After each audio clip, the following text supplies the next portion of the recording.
Good afternoon, everyone. I am Dr. Anup Menon, consultant in internal medicine, Amrita Institute of Medical Sciences. So last presentation, we had discussed about the various clinical scenarios of hypokalemia. Today, I'll be discussing hyperkalemia. So hyperkalemia, the normal potassium value, as I had mentioned in the last class, 3.5 to 5. So one important thing that you have to remember is always when a potassium value is high, it is usually associated with a renal cause. It is either an acute kidney injury or a chronic kidney disease which results in hyperkalemia. And the most important complication that we are worried about hyperkalemia is the various kind of arrhythmias the patient can go into. Arrhythmias, as you know, it can if it's not immediately reverted, patient can go into hypoxic ischemic encephalopathy, and any kind of a neurological presentation, including a seizure, syncope, anything can happen if a patient presents with arrhythmias. Okay, so that is one important thing that you have to remember. So hyperkalemia is almost always associated with an AKI or a CKD, unless proved otherwise. So as I told you, because the most important cause is the most important result of hyperkalemia is the various kind of arrhythmias. We have to know what kind of ECG changes you're seeing. For suppose you see a potassium value of 6 or 7, we have to know what are the corresponding ECG changes that usually happens in hyperkalemia, so that you can immediately connect to it. So when the potassium value is between 6 to 7, you get tall, tented T waves. Tall tented T waves. From 7 to 8, you start having a PR prolongation and a flattening of P wave. A flattening of P wave. From 8 to 9, you start having a QRS complex widening. And from 9 to 10, you start having something which is called a sine wave. Sine wave is nothing but it is an ECG where P waves are absent. Okay. So from 6 to 7, tall tented T waves, 7 to 8, PR prolongation, flattening of P wave, 8 to 9, QRS complex widening, and 9 to 10, sine wave. So these are the ECG changes at various levels of potassium.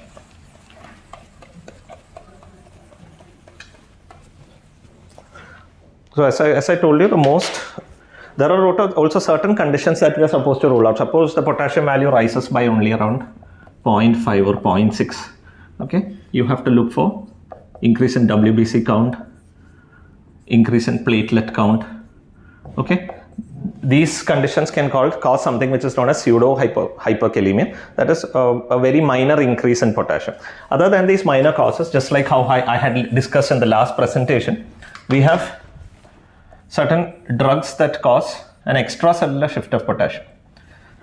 So as I had discussed in the last class, the drugs that causes intracellular shift of potassium are the drugs that are used to treat hyperkalemia. Just the opposite of that, just recalling on that. Beta antagonists, alpha agonist, hyperglycemia. And last time I had told you, always when you see hyperkalemia, raised creatinine and metabolic acidosis are usually seen as a triad. So metabolic acidosis, because there is hyperglycemia, increased serum osmolality, growth hormone, and exercise. Okay. So these are so after ruling out pseudo-hyperkalemia, that is increase in WBC count or increased platelet count or improper technique of collecting blood, you have to look for the presence of these drugs, okay, whether it is causing an intracellular shift of potassium from the cell to outside. Another important thing that we had discussed in the last class, the aldosterone comes through the afferent arteriole, efferent arteriole, peritubular capillary plexus, binds to the basolateral membrane of the cortical collecting duct and activates the epithelial sodium channel, throws out potassium, throws out proton, and takes in salt and water.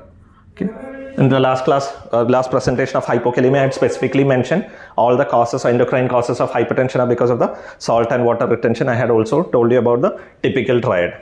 Okay, so this will be needed to be used in this presentation as well.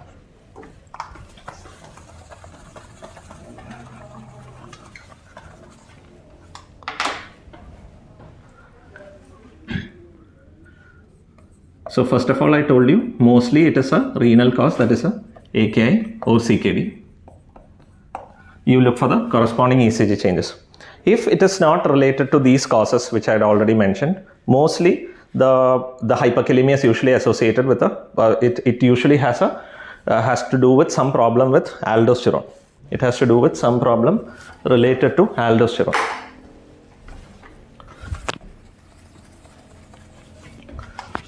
So aldosterone, in the last presentation, as I had already mentioned, the three stimulators for aldosterone is under the control of the renin-angiotensin-aldosterone mechanism. Renin, there are three stimulators of renin, that is beta receptors, prostaglandin E2, I2, and reduced renal perfusion. Okay. So, one important thing that you have to remember regarding aldosterone is there is a calculation which is called a transtubular potassium gradient. Transtubular potassium gradient. TTKG, even though textbooks mention TTKG has to be used in hypokalemia also, TTKG mostly is more important in the management and evaluation of hypokalemia. It is given by the formula urine potassium divided by urine osmolality divided by serum potassium by serum osmolality. So if you look at the formula, you can see that urine potassium is in the numerator. So if TTKG in hyperkalemia, TTKG will be low, because if the potassium is going too much in the urine, the amount of potassium in the blood will be less. So normal TTKG should be around 10 to 12 in a person whom aldosterone is working properly. It passes it because it is supposed to throw out potassium. Okay, normal. So suppose the TTKG is around 6 for a patient. What can you infer from this? What can you infer from the fact that the TTKG is 6? It means that there is some form of a hypoaldosteronism. Right. Because aldosterone comes through the efferent arteriole, peritubular capillary plexus, it activates the epithelial sodium channel. Aldosterone is supposed to cause hypokalemia. So hyperkalemia essentially means that there is a reduced action to aldosterone, and as you know, reduced action of aldosterone can either be because of an aldosterone deficiency, or it can be because the aldosterone is not binding to the basolateral membrane of the cortical collecting duct, or it can be because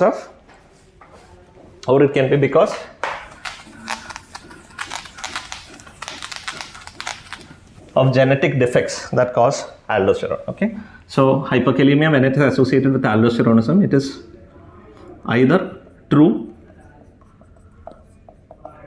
hypoaldosteronism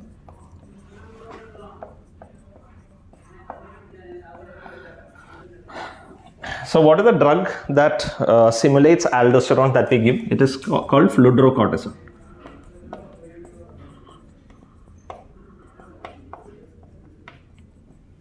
Fludrocortisone is the drug that we give instead of aldosterone, the mineralocorticoid. So suppose the patient's potassium is high and you have ruled out the renal cause and causes of pseudo-hypokalemia.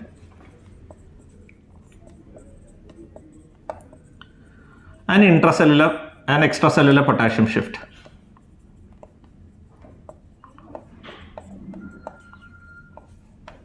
So after ruling out these causes, you do a TTKG,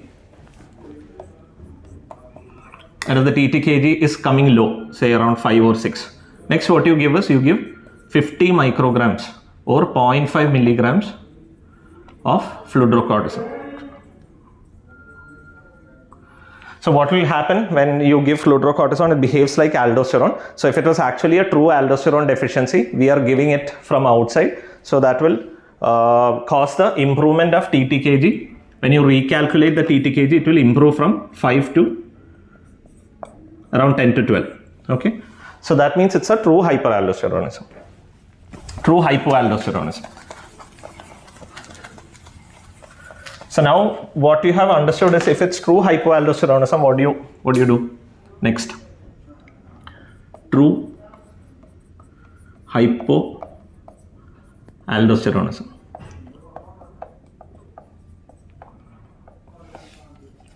With true hypoaldosteronism,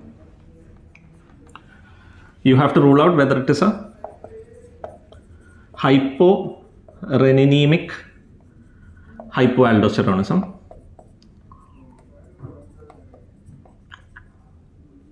or a hyperreninemic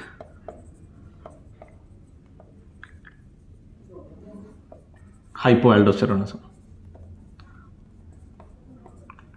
So what do you mean by hyporeninemic and hyperreninemic? See, I've told you everything works by the feedback mechanism. Aldosterone comes from the outermost layer of the adrenal cortex or the zona glomerulosa. It is stimulated by the RAS, and the pathway starts with renin. And I told you which are the three stimulators of renin. So when you have a increased aldosterone secretion, there will be renin inhibition. Okay, it will be a hyporeninemic hypoaldosteronism. Is aldosterone is less.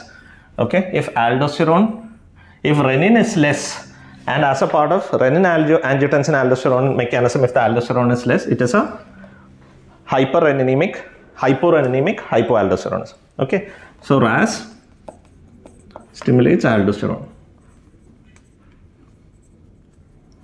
The three stimulators of renin are beta receptors, prostaglandin E2, I2, and reduced renal perfusion. So you can have low aldosteronism either because of low renin or a hyperreninemic hypoaldosteronism.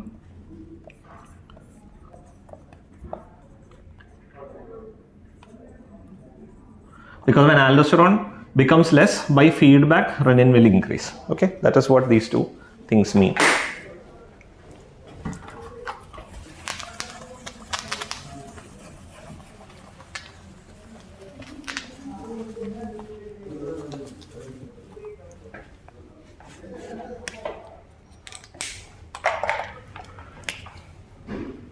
So hyperkalemia. So hyperkalemia, just briefing into whatever I have told till now. Whenever we talk about hyperkalemia, first thing that we need to look whether there's an increased creatinine, because hyperkalemia is usually associated with a renal injury, an acute kidney injury or a chronic kidney disease.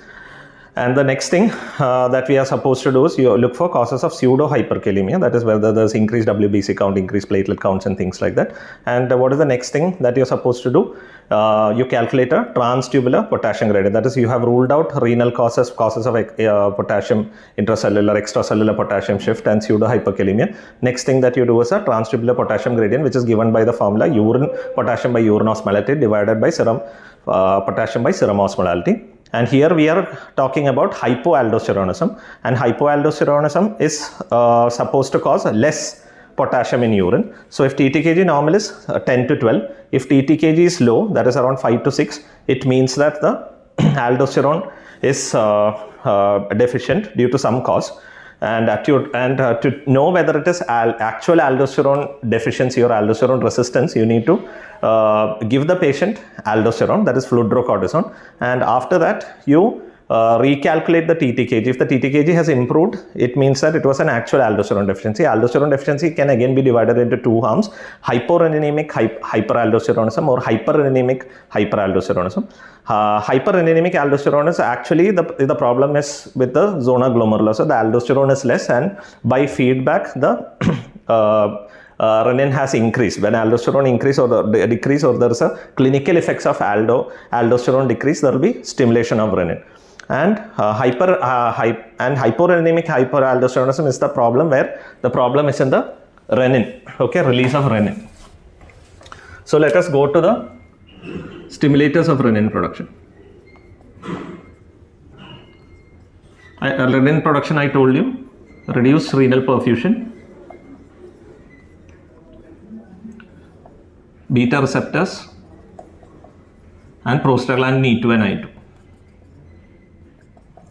Okay, so when there is reduced renal perfusion, renin can be stimulated. If the beta receptors are down-regulated, what are the two conditions where beta receptors can be down-regulated? One is diabetic autonomic neuropathy, and the other is when you are giving drugs like beta blockers. Okay, and prostaglandin E2 and I2 are the inflammatory mediators of pain, as you all know. So COX-2 inhibitors and NSAIDs. Okay, so in any of these conditions, you can expect to have a low aldosterone because of a low renin, because of the down regulation of the RAS axis. So these are the causes of hyporeninemic hypoaldosteronism. Cause of hyporeninemic hypoaldosteronism. And coming to aldosterone. Can you just think of the conditions where aldosterone will be less? One is drug heparin. Heparin is an aldosterone antagonist. Second is Addison's disease. What is Addison's disease? Addison's disease is adrenocortical insufficiency, which happens due to many conditions. It can be because iatrogenic, because you give steroids, or because of tuberculosis, or because of polyglandular autoimmune syndromes and things like that. So Addison's disease, as soon as a primary adrenal insufficiency, there's a down regulation of the outermost layer of the adrenal cortex, which secretes this thing, aldosterone. So this is a hypereninemic hypoaldosteronism, because when aldosterone comes down by feedback of the reduced aldosterone, this renin can increase. Okay, and also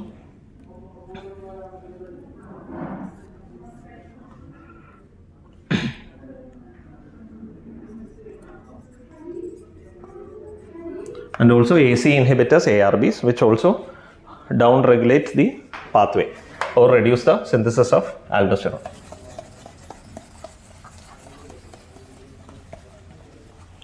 Okay, now so we have reviewed about the causes of aldosterone, true aldosteronism, hypoaldosteronism, and we know how to diagnose that. You give aldosterone, and if the TTKGs increase, it's a true hypoaldosteronism. Now consider a condition where I told you aldosterone has to come and bind to the P cell of the cortical collecting duct. Okay, suppose there are certain conditions where aldosterone is not able to bind on to the P cell of the cortical collecting duct, or the basolateral membrane of the cortical collecting duct. What are the conditions where it happens like that? Okay, the conditions are all causes of chronic tubulointerstitial disease. Okay, sickle cell nephropathy,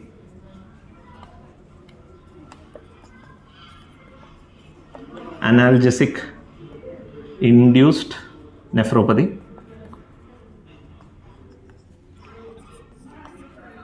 obstructive uropathy,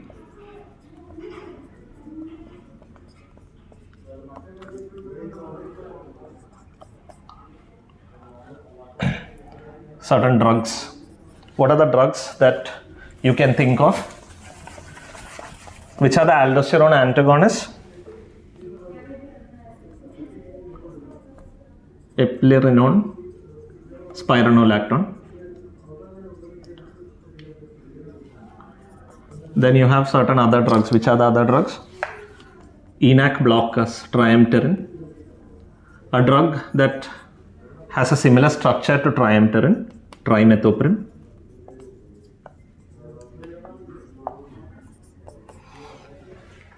What are the other drugs? Tacrolimus.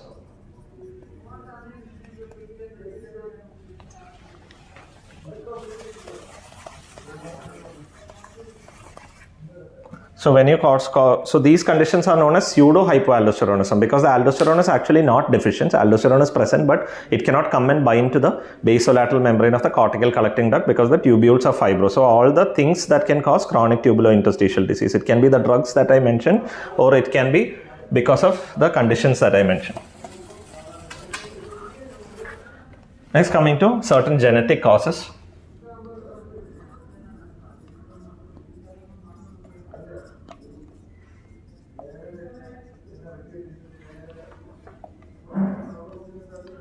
you have something which is known as the pseudo-hypoaldosteronism type 1, which is the, so Liddle syndrome I had told you is a gain of function mutation of the epithelial sodium channel. This is the loss of function mutation.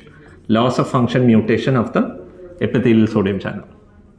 It doesn't have any separate name. It's called pseudo-hypoaldosteronism type 1, and then you have pseudo-hypoaldosteronism type 2. This is also known as Gordon syndrome.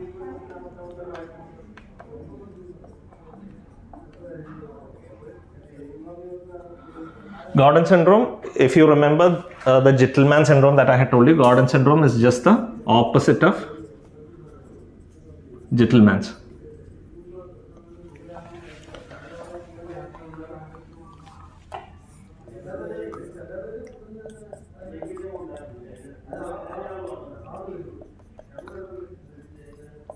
Okay, so it will be presenting with a triad of hypokalemia, acidosis, hyperkalemia, acidosis, and hypertension. Okay, and the earlier that the diseases that I called, whatever causes a chronic tubular interstitial disease is termed as RTA type 4. Okay, that also presents with the same triad. It presents with hyperkalemia, just the opposite of this. Potassium is inside, hyperkalemia because proton goes inside, hypertension, and normal to low BP.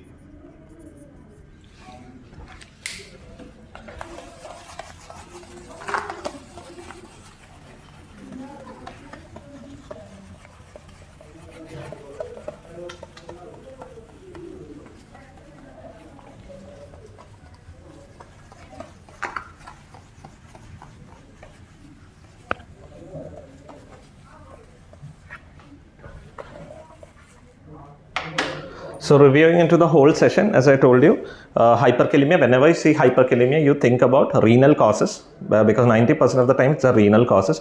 Hyperkalemia we are really worried about because hyperkalemia can predispose patients to various kinds of arrhythmias, which can present with any kind of a neurological manifestation, a seizure, syncope, or even sudden death or a brain death like hypoxic ischemic encephalopathy. I told you about the various ECG changes that happens at the various levels in when the potassium goes high. It starts with tall tented T waves. It then causes flattening of P wave, prolongation of the QRS complex, prolongation of the PR interval, and sine waves, which is nothing but absence of P waves.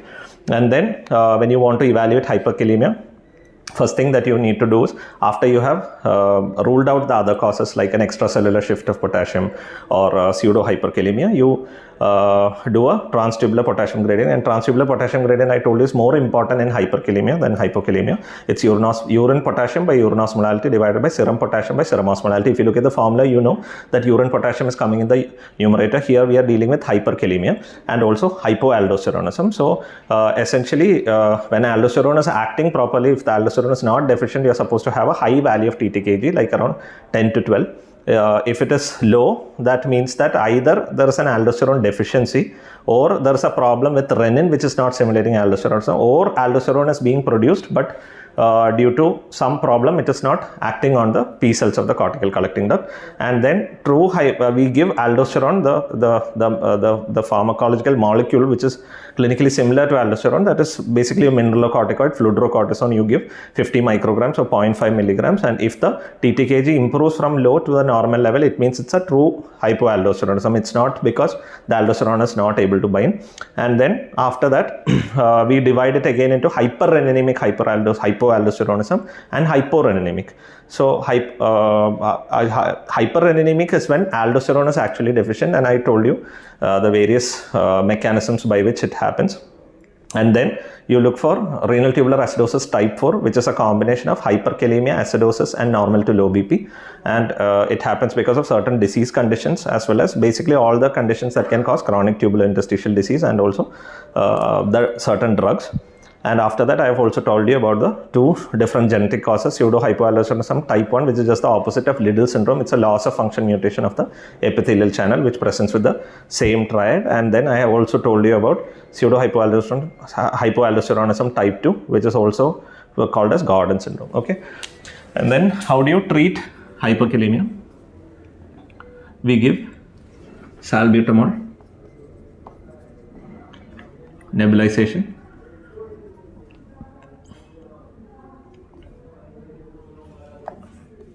we can give insulin dextrose infusion, that is 10 units of insulin in 100 ml, 25% dextrose over 1 hour, and also you can give calcium gluconate, 10 ml, 10% over 10 minutes. You also use K-bind sachet, but it's not very safe to use because it has a high risk for intestinal perforation. Okay, so that sums up the whole class. Thank you.